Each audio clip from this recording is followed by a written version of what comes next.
আসসালামু আলাইকুম। Recipe by beauty চ্যানেলে আপনাদেরকে স্বাগত জানাই। আজ আপনাদের সঙ্গে শেয়ার করব পালং শাকের মধ্যে ডিম দিয়ে দারুণ একটা রেসিপি। খেতে ভীষণ টেস্ট হয় আর এই রেসিপিটা রান্না করা খুবই সহজ। আপনারা তো পালং শাকের রেসিপি অনেক রকম খেয়েছেন। তো এই রেসিপিটা একবার খেয়ে দেখুন। একবার খেলে বারবার রান্না করবেন। তো অবশ্যই স্কিপ না করে পুরো রেসিপি দেখবেন। আশা করছি ভালো লাগবে। তো চলুন রেসিপি শুরু করি। এখানে দেখুন পালং শাক নিয়েছি। তো এখানে আমি 250 গ্রাম শাক নিয়েছি। খুব ভালোভাবে ধুয়ে পরিষ্কার করে তারপরে পানিটাকে ঝরিয়ে নিয়েছি। এখানে দেখুন নিয়েছি 2টো ডিম। তো ডিম দিয়ে রেসিপিটা করব। এই ডিম দুটো আমি সাইডে রেখে দিচ্ছি। এবার আমি শাকগুলোকে ছোট ছোট করে কেটে নেব। কেটে নিয়ে তারপরে আপনাদেরকে আমি দেখাচ্ছি। দেখুন পালং শাকগুলো ছোট ছোট করে কেটে নিয়েছি। এইভাবে করে কেটে নিতে হবে। দেখে হয়তো বুঝতে পারছেন। শাকগুলো সাইডে রেখে দিলাম। এবার গ্যাস অন করে কড়াই দিয়ে দিলাম। কড়াইয়ে দিয়ে দিলাম 2 টেবিল চামচ সর্ষের তেল। তো রান্নাটা আমি সর্ষের তেলে করব। আপনারা চাইলে সয়াবিন তেল দিয়েও করতে পারেন।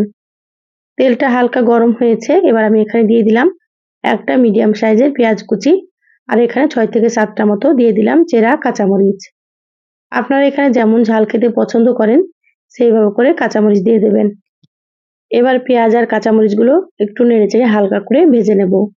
খুব বেশি ভাজার দরকার নেই, হালকা করে ভেজে নিতে হবে। দেখুন পেঁয়াজ আর কাঁচামরিচ হালকা ভেজে নিয়েছি। এবার আমি এখানে দিয়ে দিচ্ছি আলু। তো এখানে 2টো বড় সাইজের আলু এইভাবে হালকা একটু মোটা রেখে কেটে নিয়েছি। দেখে হয়তো বুঝতে পারছেন এইভাবে করে আপনারা আলুগুলো কেটে নেবেন। আলু দিয়ে রান্না করলে কিন্তু রেসিপিটা খেতে খুবই ভালো লাগে। এবার আলুগুলোকে পেঁয়াজের সঙ্গে খুব ভালোভাবে নেড়েচেড়ে মিশিয়ে নিচ্ছি। দেখুন খুব ভালোভাবে নেড়েচেড়ে মিশিয়ে নিয়েছি। এবার আমি এখানে দিয়ে দিচ্ছি স্বাদ মতো লবণ, সামান্য একটু দিয়ে দিচ্ছি হলুদ গুঁড়ো। এবার আলুর সঙ্গে লবণ আর হলুদ খুব ভালোভাবে নেড়েচেড়ে মিশিয়ে নেব। তো যারা ভিডিওটি ইউটিউব চ্যানেল থেকে নতুন দেখছেন প্লিজ চ্যানেলটা সাবস্ক্রাইব করে চ্যানেলের সাথেই থাকবেন। যারা ফেসবুক পেজ থেকে ভিডিওটি দেখছেন একটা লাইক দিয়ে পেজটা ফলো করে রাখবেন পরবর্তী ভিডিও নোটিফিকেশন পাওয়ার জন্য। দেখুন খুব ভালোভাবে নেড়েচেড়ে মিশিয়ে নিয়েছি। এবার আমি 5 মিনিটের জন্য ঢাকা দিয়ে দিলাম। 5 মিনিট পরে দেখাচ্ছি। দেখুন 5 মিনিট হয়ে গিয়েছে, ঢাকা খুলে নিয়েছি।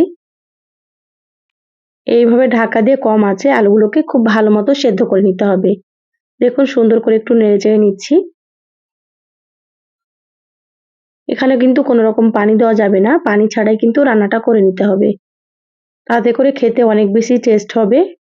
দেখুন খুব ভালো মতো নেড়েচেড়ে মিশিয়ে নিয়েছি। এবার আমি এখানে দিয়ে দিলাম হাফ চা চামচ মরিচের গুঁড়ো আর এখানে দিয়ে দিচ্ছি হাফ চা চামচ জিরা গুঁড়ো। এখানে চাইলে আপনারা শুধু কাঁচামরিচ দিয়েও রান্না করতে পারেন। এবার আমি এখানে দিয়ে দিচ্ছি সামান্য একটু ধনিয়া গুঁড়ো।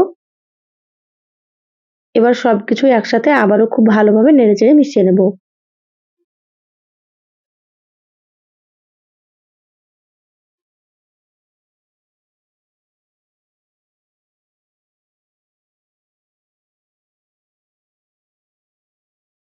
দেখুন মশলাগুলো খুব ভালোভাবে নেড়েচেড়ে মিশিয়ে নিয়েছি। এবার আমি এইভাবে করে মাঝের অংশটা একটু ফাঁকা করে নিলাম কড়াইয়ের। এবার আমি এখানে দিয়ে দিলাম 2টো ডিম। সামান্য একটু লবণ দিয়ে দিচ্ছি, যেহেতু আগে লবণ দিয়েছি খুব বেশি লবণ দেওয়া যাবে না, অল্প একটু লবণ দিয়ে দিতে হবে। এবার ডিমগুলোকে খুব ভালোভাবে একটু ভেজে নেব। দেখুন হালকা একটু ভেজে নিলাম, তারপরে এইভাবে করে আলুর সঙ্গে নেড়েচেড়ে মিশিয়ে নিচ্ছি। এখানে আমি 2টো ডিম দিয়ে দিলাম। আপনারা চাইলে কিন্তু এখানে ডিমের পরিমাণ বাড়িয়ে দিতে পারেন। যত বেশি ডিম দিবেন ততই কিন্তু খেতে ভালো লাগবে। দেখুন এইভাবে করে ডিমগুলো একটু ভেঙে নিচ্ছি। আলুর সঙ্গে সুন্দর করে একটু মিশিয়ে নিতে হবে। এই পর্যায়ে আমি গ্যাসের আঁচটা মিডিয়ামে রেখেছি। মিডিয়ামে রেখে একটু ভাজা ভাজা করে নেব।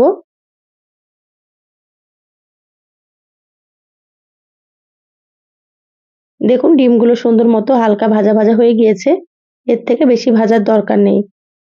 এবার এখানে দিয়ে দিচ্ছি কেটে রাখা পালং শাক।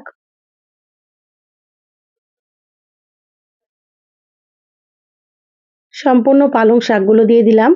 এবার আলুর সঙ্গে নেড়েচেড়ে ভালোভাবে মিশিয়ে নেব। আমার চ্যানেলে আরো অনেক রেসিপি আছে, চাইলে আপনারা কিন্তু দেখে নিতে পারেন। আমি সবসময় সহজ রেসিপি আপনাদের সঙ্গে শেয়ার করার চেষ্টা করি।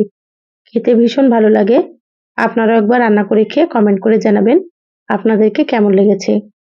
দেখুন পালং শাকগুলো দেওয়ার পরে ঢাকা দিয়ে 5 মিনিট রান্না করে নিয়েছি। ঢাকাটা খুলে নিলাম। আবারও খুব ভালোভাবে একটু নেড়েচেড়ে নিচ্ছি। দেখুন পালং শাকগুলো কিন্তু অনেকটাই কমে গিয়েছে। আলুগুলোকে প্রথমে সেদ্ধ করে নিতে হবে, তারপরেই কিন্তু পালং শাক দিতে হবে। যেহেতু পালং শাক সেদ্ধ হতে খুব একটা বেশি সময় লাগে না, সেজন্য একটু রান্না করে নিতে হবে আলুগুলো, তারপরে দিতে হবে। এখানে লবণটা চেক করে দেখেছি লবণটা একটু কম ছিল, সেজন্য আবারও একটু লবণ দিয়ে দিলাম। আপনারা এইভাবে দিয়ে দেবেন। খুব ভালোভাবে নেড়েচেড়ে মিশিয়ে নিয়েছি। আবারও 5 মিনিটের জন্য ঢাকা দিয়ে দিলাম। দেখুন 5 মিনিট হয়ে গিয়েছে, ঢাকা খুলে নিয়েছি। এবার দেখে নেব পালং শাকগুলো সেদ্ধ হয়েছে কি। দেখুন পালং শাকগুলো কিন্তু খুব সুন্দর মতো সেদ্ধ হয়ে গিয়েছে। এখানে আলুগুলোও সেদ্ধ হয়ে গিয়েছে। রান্নাটা মিডিয়াম আঁচে করে নিতে হবে, তাহলে সবকিছু খুব সুন্দর মতো সেদ্ধ হয়ে যাবে। আর পালং শাকের কালারটাও কিন্তু খুব সুন্দর মতো সবুজ থাকবে। দেখুন একটু ভাজা ভাজা করে নিচ্ছি। পানিটাকে একেবারে শুকনো করে নিয়েছি। এবার আমি এখানে দিয়ে দিচ্ছি কিছুটা ধনিয়া পাতা কুচি। এবার খুব ভালোভাবে একটু মিশিয়ে নেব।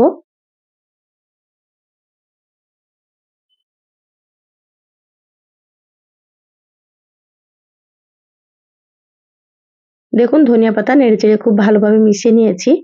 রান্না হয়ে গিয়েছে।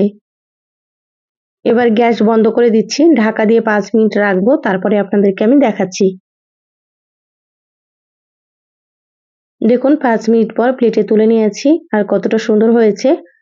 এই রেসিপিটা গরম ভাত, লুচি, রুটি, পরোটা সবকিছুর সঙ্গে কিন্তু আপনারা খেতে পারবেন। একবার অবশ্যই রান্না করে খেয়ে দেখবেন। বাড়ির সকলে কিন্তু খুবই পছন্দ করবে। তো সহজ রেসিপিটা কেমন লাগলো চ্যানেলের কমেন্ট বক্সে কমেন্ট করে জানাবেন। ভালো লাগলে লাইক দিয়ে ভিডিওটা অবশ্যই শেয়ার করে দিবেন। সবাই ভালো থাকবেন, সুস্থ থাকবেন। দেখা হবে নতুন রেসিপিতে। ধন্যবাদ সবাইকে। আল্লাহ হাফেজ।